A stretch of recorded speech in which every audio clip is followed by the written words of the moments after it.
दोस्तों, आज की वीडियो में हम लोग जानकारी ले रहे हैं डॉक्टर श्यामा प्रसाद मुखर्जी के बारे में। सशक्त व्यक्तित्व के धनी श्यामा प्रसाद मुखर्जी राजनीति के दुनिया के भी सितारे थे। वे भारतीय जनसंघ के फाउंडर होने के साथ साथ आज़ाद भारत के पहले इंडस्ट्री और सप्लाई मिनिस्टर रहे। श्यामा प्रसाद मुखर्जी इंडियन नेशनल कांग्रेस से जुड़े थे, लेकिन प्रधानमंत्री जवाहरलाल नेहरू के साथ विचारों के टकराव के कारण वे पार्टी से अलग हो गए। लेकिन क्या आप राजनीति के इतर जनसंघ के फाउंडर के पर्सनल लाइफ के बारे में अगर जानना चाहते हैं तो हम इस वीडियो में आपको ये जानकारी देंगे। अगर उनके पर्सनल लाइफ के बारे में देखें तो श्यामा प्रसाद मुखर्जी का जन्म 6 जुलाई 1901 में बंगाली परिवार में हुआ था। उनके पिता का नाम आशुतोष मुखर्जी था, जो कलकत्ता हाईकोर्ट के फेमस जज थे। श्यामा प्रसाद ने 1906 में भवानीपुर के मित्रा संस्थान से अपनी प्रारंभिक शिक्षा शुरू की। उन्होंने अपनी मैट्रिक की परीक्षा पास करने के बाद प्रेसिडेंसी कॉलेज में एडमिशन लिया। वे 1916 में इंटर आर्ट्स परीक्षा में 17वें स्थान पर रहे और 1921 में प्रथम स्थान हासिल करते हुए अंग्रेजी में ग्रेजुएशन प्राप्त किया। श्यामा प्रसाद मुखर्जी के लिए वर्ष 1924 अच्छा और बुरा दोनों समय लेकर आया। जहां 1924 में उन्होंने कलकत्ता हाईकोर्ट में एडवोकेट के रूप में एनरोल किया, वहीं दूसरी तरफ उनके पिता ने अपनी आंखें बंद कर ली। इसके साथ 1934 में प्रसाद को कलकत्ता यूनिवर्सिटी के सबसे कम उम्र के वाइस चांसलर की ख्याति प्राप्त हुई। वे एक क्वालिफाइड बैरिस्टर थे जिसे शिक्षा के प्रति जुनून था। श्यामा प्रसाद मुखर्जी ने 1946 में बंगाल के विभाजन की मांग की ताकि मुस्लिम बहुल पूर्वी पाकिस्तान में इसके हिंदू बहुल क्षेत्रों को शामिल करने से रोका जा सके। 15 अप्रैल 1947 को तारकेश्वर में महासभा द्वारा आयोजित एक बैठक में उन्हें बंगाल के विभाजन को सुनिश्चित करने के लिए कदम उठाने के लिए ऑथराइज किया गया। तत्कालीन प्रधानमंत्री से विचार के टकराव के बाद उन्होंने कांग्रेस छोड़कर जनता पार्टी की स्थापना की। यह पार्टी वर्तमान में भारतीय जनता पार्टी के रूप में हम सभी के सामने है। उन्होंने जम्मू कश्मीर में बिना इजाज़त के एंट्री ले ली थी, जिसके बाद कश्मीर पुलिस ने उन्हें गिरफ्तार कर लिया था और गिरफ्तारी के दौरान 40 दिनों में उनकी संदिग्ध हालात में मौत हो गई थी। डॉक्टर श्यामा प्रसाद मुखर्जी के बारे में अगर और जानकारी ले तो उन्होंने 22 वर्ष की आयु में एमए की परीक्षा उत्तीर्ण की थी तथा उसी वर्ष उनका विवाह सुधा देवी से हुआ था। उनको 2 पुत्र और 2 पुत्रियां हुई।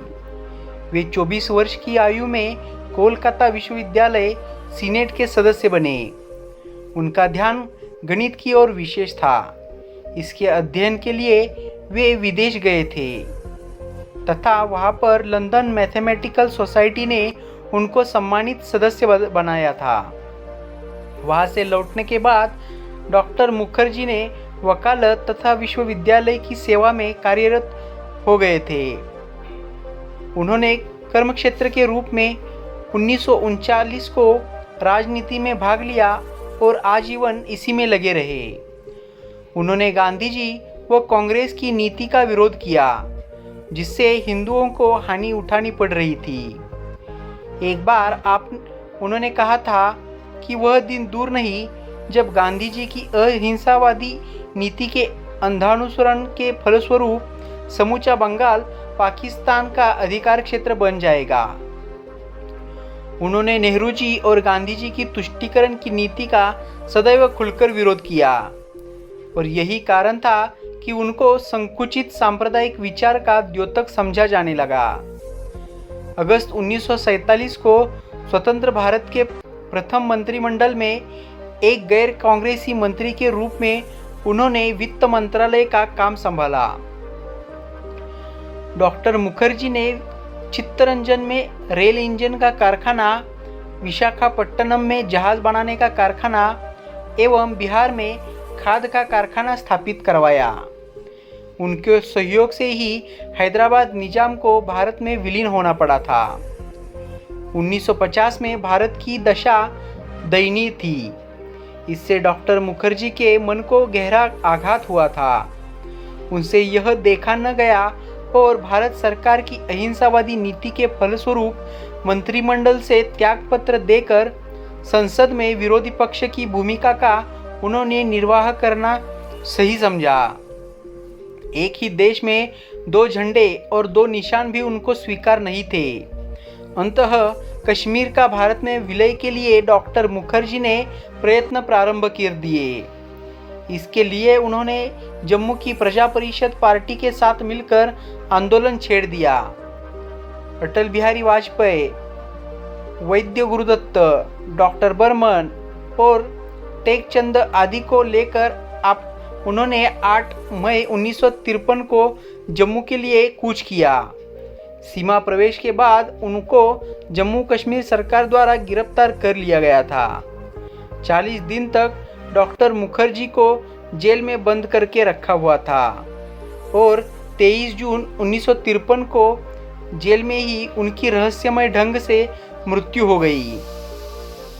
अभी केवल जीवन के आधे ही क्षण व्यतीत हो पाए थे कि हमारी भारतीय संस्कृति के एक नक्षत्र, अखिल भारतीय जनसंघ के संस्थापक तथा राजनीति व शिक्षा के क्षेत्र में सुविख्यात डॉक्टर मुखर्जी की 23 जून 1953 को मृत्यु की घोषणा की गई।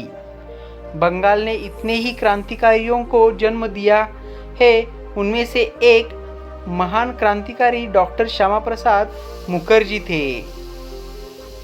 बंगभूमि से पैदा डॉक्टर मुखर्जी ने अपनी प्रतिभा से समाज को चमत्कृत कर दिया था और अपने देश के लिए अपने पूरे जीवन को समर्पित कर दिया था। ऐसे महानुभाव और महान नेताओं को हमारे YouTube चैनल का शत शत नमन। जल्द ही मिलते हैं ऐसे इंटरेस्टिंग वीडियो के साथ। तब तक खुद का ख्याल रखिए और अगर वीडियो अच्छा लगा हो तो लाइक कीजिए, शेयर कीजिए और चैनल को सब्सक्राइब करना बिल्कुल ना भूलिए। जय हिंद, जय भारत।